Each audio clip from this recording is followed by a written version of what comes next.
오늘은 그 십자가의 로고스라는 주제로 좀 나누고자 합니다. 여러분, 십자가 사건은 이 시대에 우리에게 참된 방향과 목표를 제시해주는 안내판 역할을 합니다.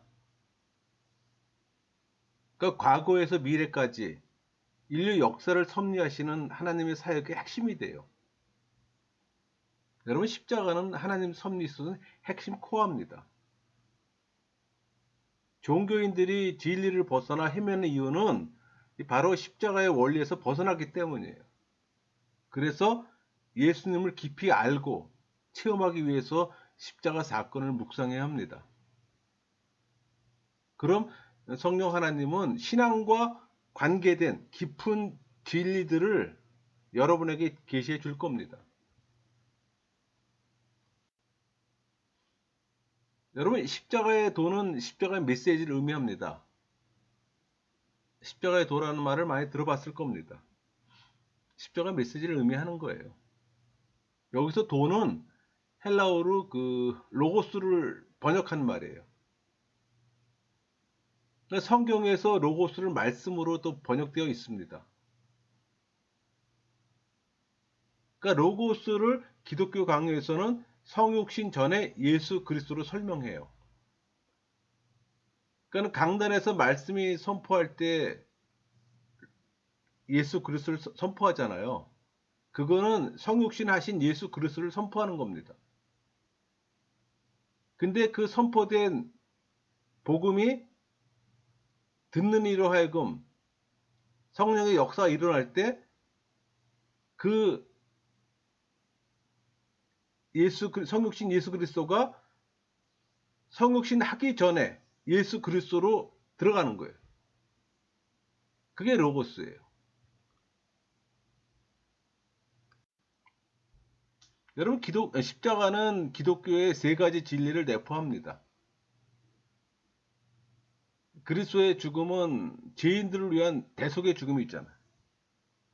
또 하나님과 원수되었던 죄인들과의 화목을 이루셨고, 또 주님이 부활하심으로 말미암아 인류의 구원을 이루셨어요.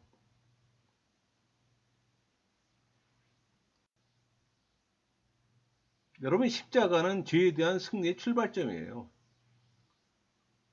그러니까 십자가의 진리는 명백합니다. 그러니까 예수님의 십자가는 죄인을 위한 십자가였어요.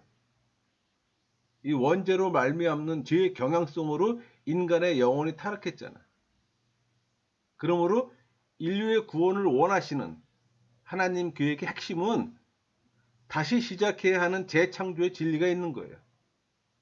또 그것은 십자가의 사건을 통해 이루어집니다. 그러니까 하나님은 타락한 인류의 삶에 종지부를 찍고 또 새로운 창조를 이루려는 계획을 갖고 계셨어요. 그러니까 타락한 인간에게는 새롭게 할 수 있는 근거도 가능성도 전혀 없기 때문에.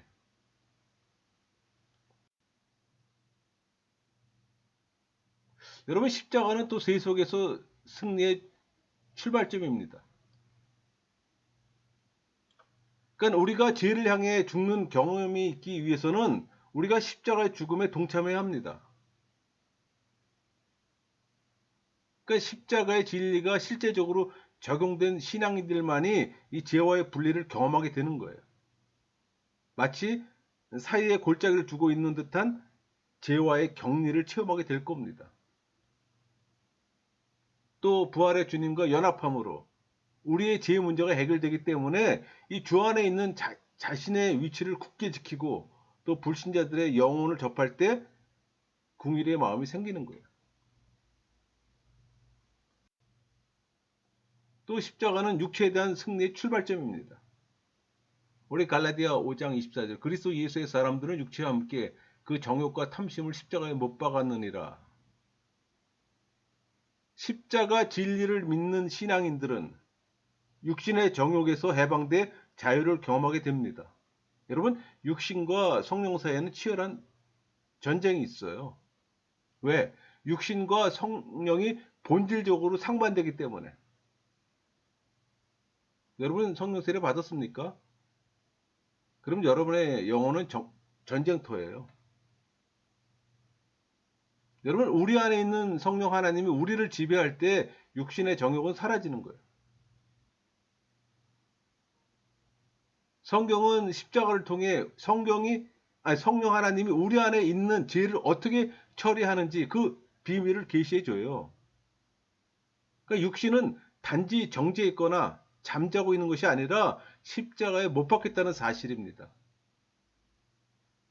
그러니까 말씀은 우리의 모든 버릇과 습관, 그리고 육신에 속한 모든 정욕과 욕심을 모두 한꺼번에 다루어요. 여러분, 십자가는 마귀에 대한 또 승리의 출발점이에요. 마귀의 모든 권세는 골고다 십자가에서 완전히 무너져 버렸어요. 그러니까 사단의 세력이 이 세상에서 팽창되는 것을 보고 실망하는 성도들이 있어요. 그러나 성령의 계시로 말미암아 이 십자가를 믿을 때 또 우리의 심령은 안식을 얻고 또 생활 속에서 전개되는 이 영적 전쟁에 승리하고 있음을 또 인내할 수가 있는 겁니다. 그러니까 마귀가 예수님을 십자가에 못 박고 승리했다고 소리치던 바로 그때 주님은 십자가를 통해 통쾌하게 승리하셨어요. 여러분, 바울에게는 이 십자가의 로고스가 모든 것을 화목시키는 열쇠로 인식되었어요. 그러니까 십자가의 로고스가 바울에게 주어진 것은 인간이 갖고 있는 모든 문제의 해결책으로 십자가를 증거하기 위한 겁니다. 그러니까 우리는 구원의 비밀을 푸는 유일한 열쇠인 십자가의 메시지를 깨달아야 하는 거예요. 여러분, 십자가의 메시지, 십자가의 로고스, 십자가의 도는 다 같은 말이에요. 우리 갈라디아 2장 20절, 내가 그리스도와 함께 십자가에 못 박혔나니 그런즉 이제는 내가 사는 것이 아니요 오직 내 안에 그리스도께서 사신 것이라. 이제 내가 육체 가운데 사는 것은 나를 사랑하사 나를 위하여 자기 자신을 버리신 하나님의 아들을 믿는 믿음 안에서 사는 것이라. 십자가의 메시지의 참된 의미를 잘 나타내는 말씀입니다. 그러니까 하나님의 뜻을 잘 나타내는 말씀이라는 얘기예요. 그러니까 십자가의 내적 진리는 결코 인간의 지식이나 이성으로는 파악할 수가 없어요. 그러니까 골고다 십자가 사건은 너무나 위대하고 두려울 정도로 실제적인 사건입니다. 그러니까 성령 세례로 죄 죽음의 실제에 동참한 자만이 참 의미를 또 이해할 수가 있는 거예요. 여러분, 하나님은 십자가의 진리를 계시할 때 단순한 어떤 지적 이해를 초월해 우리 삶 속에 전개되는 어떤 실제적인 경험을 통해서 나타났어요. 그러니까 하나님이 우리에게 십자가의 진리를 계시하면 우리의 의지가 바뀝니다. 그러니까 인격에 대한 억압이 아니라 인격의 재창조가 일어나는 거예요. 십자가 안에서 죄에 대해 죽었고 그것은 이미 끝장나고 완료된 거예요. 그러니까 우리의 육체가 다스림을 당함으로써 육신의 행위를 작동시키는 죄의 경향성이 죽어요.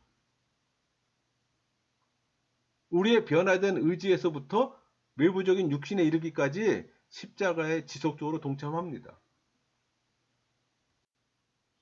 우리 고린도 후서 5장 14절에 16절을 볼까요? 그리스도의 사랑이 우리를 강권하시는도다. 우리가 생각하건대 한 사람이 모든 사람을 대신하여 죽었은즉 모든 사람이 죽은 것이라. 그가 모든 사람을 대신하여 죽으심은 살아있는 자들로 하여금 다시는 그들 자신을 위하여 살지 않고 오직 그들을 대신하여 죽었다가 다시 살아나신 이를 위하여 살게 하려 함이라. 그러므로 우리가 이제부터는 어떤 사람도 육신을 따라 알지 아니하노라. 비록 우리가 그리스도 육신을 따라 알았으나 이제부터는 그같이 알지 아니하노라. 이 말씀 속에서 우리는 완전히 변화된 의지의 결과를 볼 수가 있습니다. 나라는 자아가 이 십자가에 못 박힐 때 우리 안에 있는 모든 가치관이 변화되는 거예요. 그렇게 될 때 우리는 고백할 수가 있어요. 주님, 이제 육신적인 관점에서 판단하지 않을 겁니다. 이제 옛사람의 관점으로 보지 않을 겁니다. 세상적 가치관은 하나님의 새로운 가치관으로 바꾸었습니다. 이렇게 고백할 수 있는 거예요. 그리스도께서 우리 생활의 중심이 될 때 우리는 성령의 인도 아래 말 한마디도 주님이 주시도록 의지하게 될 겁니다. 이렇게 된다면 일상적인 삶은 물론 우리의 모든 언행까지도 변화될 거예요.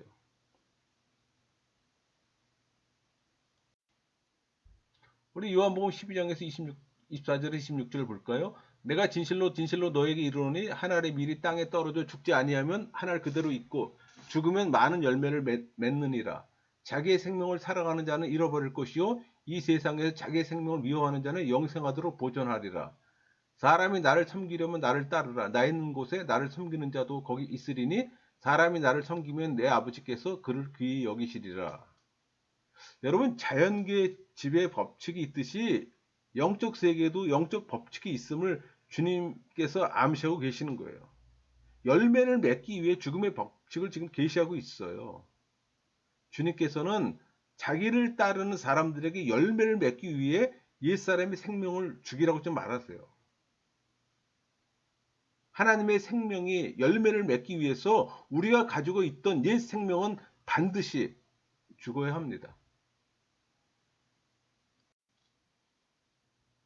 여러분, 주님의 죽음에 동참하는 십자가의 길에서 우리가 경험할 수 있는 것이 있어요. 우리 마인드, 이 마음을 다루며 하트, 심령의 자유함, 그러니까 육체를 다스리는 영역까지 십자가가 영향을 미침을 알게 됩니다. 그러나 이 같은 과정을 거치기는 하지만 반드시 이런 순서로만 역사하지는 않아요. 그러니까 주님은 각 사람들이 처한 환경과 신앙 수준에 맞게 각가지 다양한 방법으로 역사하시는 거예요. 왜 개인차가 있잖아요. 종교인도 있고 신앙인도 있고 큰 믿음 가진 자도 있고 작은 믿음의 소유자도 있잖아요. 그러니까 우리는 틀에 박힌 어떤 신앙 체험만을 주장해서는 안 돼요. 성령께서 먼저 죄에 대한 인식을 우리 안에 경험케 하십니다. 그리고 이 감정과 지성의 활동에서 우리를 해방시키기 원하세요. 성령은 다양한 방법으로 살아가길 원하고 땅에 떨어진 한 알의 밀알같이 순종하며 주님을 따르기를 원하는 신앙인들을 십자가의 길로 인도하세요. 여러분, 십자가의 도를 깨달은 사람은 어떻게 해야 할까요? 우리가 선택할 수 있기 때문에 하나님은 우리의 선택 여하에 따라 역사하십니다. 이렇게 한번 고백해 보세요. 주님, 저는 십자가의 길을 택합니다. 주님이 십자가의 길로 저를 인도하시고 또 주님의 뜻을 이루어 주실 것을 믿습니다. 주님, 더 좋은 것을 얻기 위해 제 생명을 포기합니다. 이 고백을 자신의 거로 받아들이고 우리가 진정 십자가로 들어설 때 성령 세례가 주어지는 거예요. 주님은 우리를 영생하도록 보존하실 겁니다. 여러분, 주님은 먼저 이 땅에 오셨고 완전한 삶을 사셨어요. 그리고 십자가에서 돌아가시고 또 그 십자가를 통해 우리에게 죽음을 가져오셨어요. 또 죽음을 깨뜨리고 부활하셨잖아요. 또 그 부활을 통해 우리에게 또 새 생명을 주셨어요. 그리고 이제 우리의 변화된 영혼 안에 오셔서 다시 한번 사시길 원하는 겁니다. 그래서 불신자들이 우리를 볼 때 주님의 삶을 볼 수가 있는 거예요. 주님 안에 있던 이 그리스도의 의가 우리 안에서 똑같이 있기 때문에 가능한 겁니다. 여러분은 십자가 길을 가시겠습니까?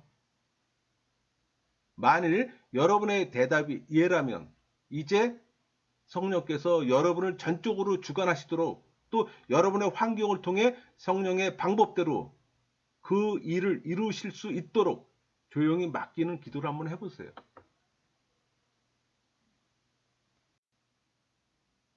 여러분, 열매를 맺는 삶이란 남을 위해 나의 모든 것을 쏟아붓고 또 나를 위해서는 아무것도 요구하지 않는 삶을 말하는 겁니다.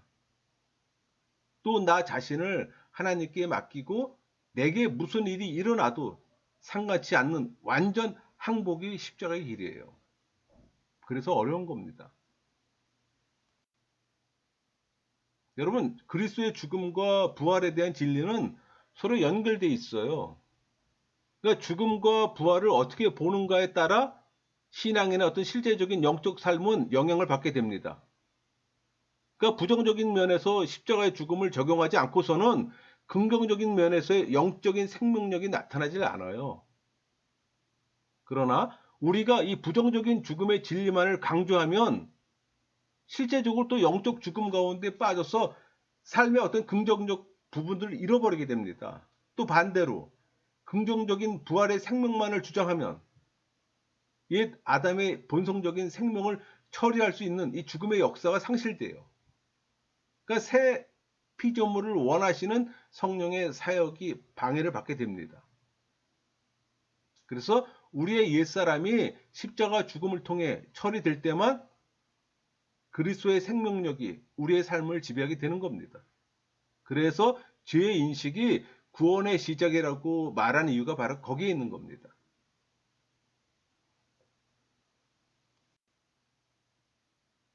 여러분, 십자가의 체험은 심령의 자유함을 가져와요. 원래 영혼과 육은 서로 사로잡혀 있어요. 인간의 영혼은 주님과 어떤 영적인 결합이 불가능했어요. 그렇다면 누가 살리시는 영일까요?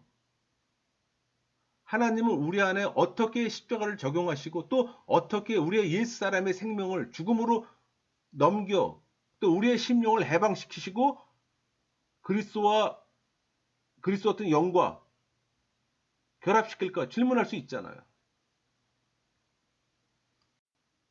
그 해답은 히브리서 4장 12절에 있습니다. 하나님의 말씀은 살아있고 활력이 있어 좌우의 날섬 어떤 검보다도 예리하여 혼과 영과 및 관절과 골수를 찔러 쪼개기까지 하며 또 마음의 생각과 뜻을 판단하나니. 그러니까 하나님의 말씀이 조명하면 우리는 심령을 통해 성령의 인도하심을 또 체험합니다. 또 성령의 역사로 말미암아 세례를 받고 육을 벗을 수 있는 능력이 인쳐지는 거예요. 그럼 성령은 아주 세밀하게 우리의 삶 가운데 역사하시는 겁니다.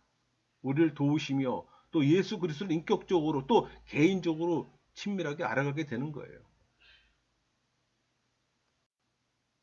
우리 골로새 2장 9절 10절 볼까요? 그 안에는 신성의 모든 충만이 육체로 거하시고 너희도 그 안에서 충만하여졌으니. 우리가 그리스도 안에 거할 때 우리는 성령 충분과 성령 충만을 체험하게 됩니다. 그럼 우리가 경험하는 것은 겨우 찻잔 하나를 채울 정도의 미미한 어떤 흥분과 충만함이 아니에요. 바울은 그런 식의 충만함이 아니라 그 안에 모든 충만함이 거한다고 말씀하십니다. 곧 바다 같은 영적인 충만함이 안에 이미 거하고 있는 겁니다. 우리 에베소 6장 10절에 12절까지 볼까요? 끝으로 너희가 주 안에서 그의 힘으로 능력으로 강건하여지고 마귀의 간계를 능히 대적하기 위하여 하나님의 전신갑주를 입으라. 우리의 씨름은 혈과 육을 상대하는 것이 아니요 통치자들과 권세들과 이 어둠의 세상 주관자들과 하늘에 있는 악의 영들을 상대함이라. 우리는 영적 전쟁을 어떻게 승리할까 질문할 수 있잖아요. 대답은 십자가에 있어요. 주님과 연합함으로 한 영을 이루어 부활의 생명에 동참할 뿐 아니라 더 나아가 죄와 육에 대한 그 승리를 체험합니다. 여러분, 두세 사람이 기도로 모인 곳에는 사단의 괴계를 멸절시킬 수 있는 계책이 있어요. 하나님의 능력이 있다는 얘기입니다. 우리가 할 수 있는 일은 십자가의 도를 우리 안에 적용하는 겁니다. 어떤 이들은 심령의 감각을 직관이라고 부릅니다. 불신자나 종교인에게도 직관은 있어요. 그러나 하나님의 일을 깨달을 수는 없습니다. 심령의 기능은 사실상 직관 이상의 것이에요. 신앙인의 직관은 성령이 내주하고 계신 인간의 심령을 통해 나타나요. 그러니까 성령께서는 영혼에 내주하셔서 조명하시고 인치시는데 그때 파괴되었던 하나님의 형상이 회복돼 새롭게 됩니다.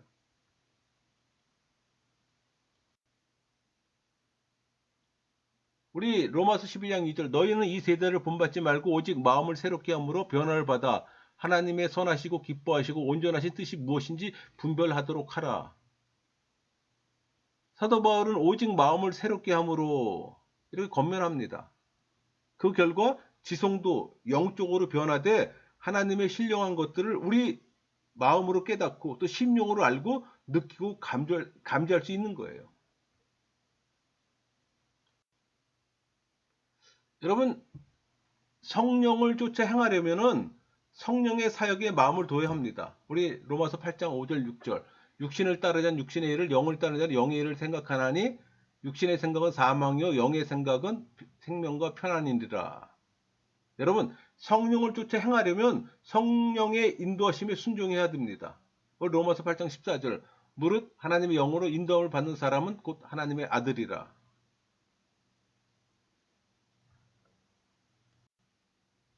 또 여러분, 성령을 쫓아 행하려면 영적 생명이 바깥으로 표현될 수 있어야 하는 겁니다.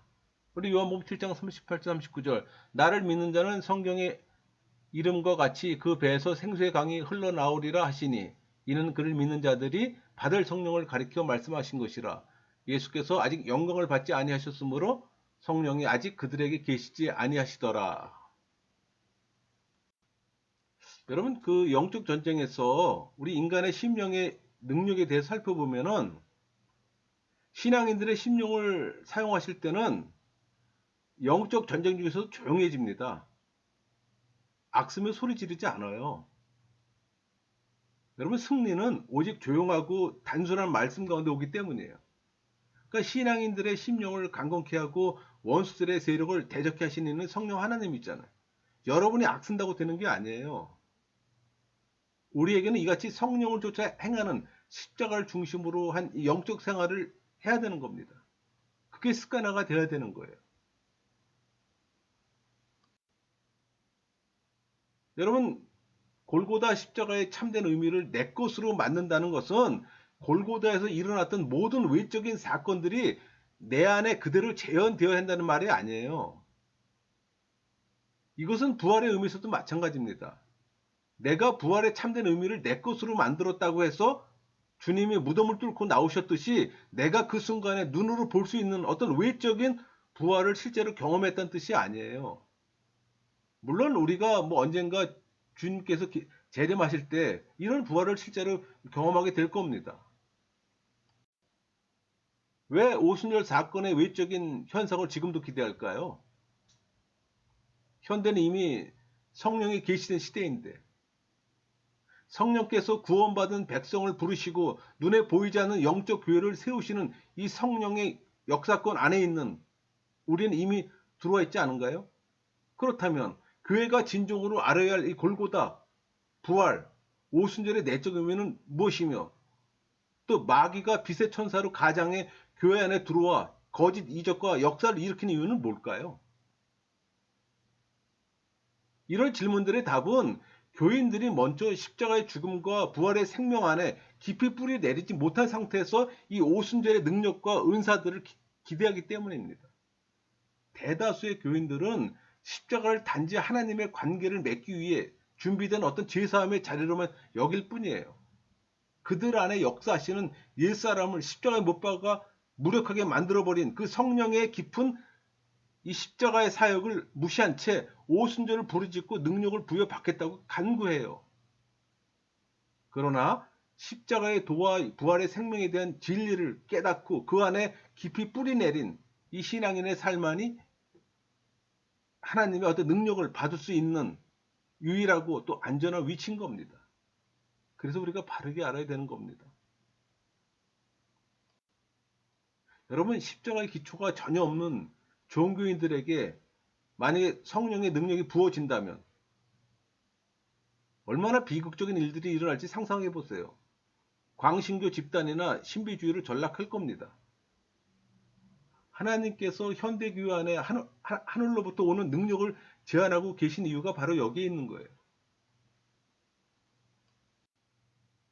주님은 말씀하셨어요. 우리 요한복음 14장 20절 그날에는 내가 아버지 안에 너희가 내 안에 내가 너희 안에 있는 것을 너희가 알리라. 우리가 우리의 중심을 하나님 안에 깊이 뿌리박고 그리스도와 함께 거할 때 우리는 마치 하늘에 있는 이 혹성들이 태양의 궤도를 따라 돌듯이 종일 하나님 궤도 안에서 운행하게 될 겁니다. 하나님께서 우리의 매 순간을 사용하실 뿐만 아니라 우리의 삶 전체를 전폭적으로 사용하실 거예요. 곧 우리는 하나님이 붙드시고 주장하시며 또 하나님 안에서 살고 움직이는 성령의 지배를 받는 삶을 살게 될 것입니다.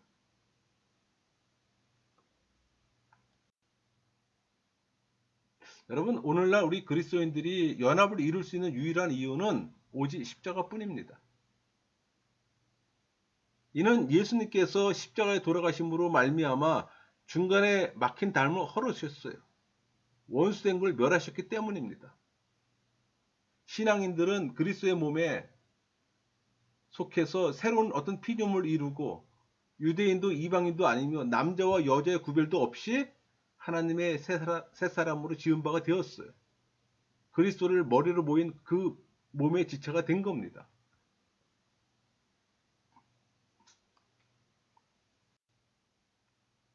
여러분이 얼마만큼 실제적으로 그리스도의 죽음에 연합되어 있으며 또 중생으로 새롭게 창조된 영적 생명이 얼마나 성숙한지는 여러분의 혀와 깊은 관련이 있어요. 여러분, 십자가를 체험한 영혼들은 어떻게 하면 예수님의 죽으심을 항상 우리 몸에 짊어지고 또 이 혀의 요란함과 분쟁을 피할 수 있는지 그 비결을 배워야 합니다. 신앙인은 성령의 지배와 제재 아래 온전한 성숙을 이루어 육체마저도 절제할 수 있기 때문에. 여러분, 죄의 경향성이 우리 안에서 계속 충동질을 못하게 하려면 십자가의 죽음을 묵상하며 또 혀를 절제하고 생명력을 불러일으키는 이 복음만을 전하는 하나님의 통로가 되어야 합니다. 그러므로 하나님의 말씀이 우리의 입의 말들을 조명하시도록 기도해야 되는 거예요. 그리고 성령의 조명하심을 통해 우리가 하는 말 가운데 무엇이 귀중하며 무엇이 천한 것인가를 분별하세요. 우리 예레미야 15장 19절 여호와께서 이와 같이 말씀하시되 내가 만일 돌아오면 내가 너를 다시 이끌어 내 앞에 세울 것이며 내가 만일 헛된 것을 버리고 귀한 것을 말한다면 너는 나의 입이 될 것이라. 그들은 내게로 돌아오려니와 너는 그들에게로 돌아가지 말지니라. 위기를 맞이한 이 시대가 요구하는 주님의 입이 되어야 합니다.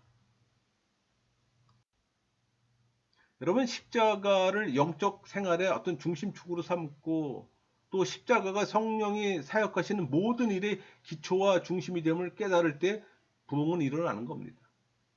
그러니까 영적 부흥은 성령이 지배하고 또 받은 은혜가 밖으로 흘러나오는 결과예요.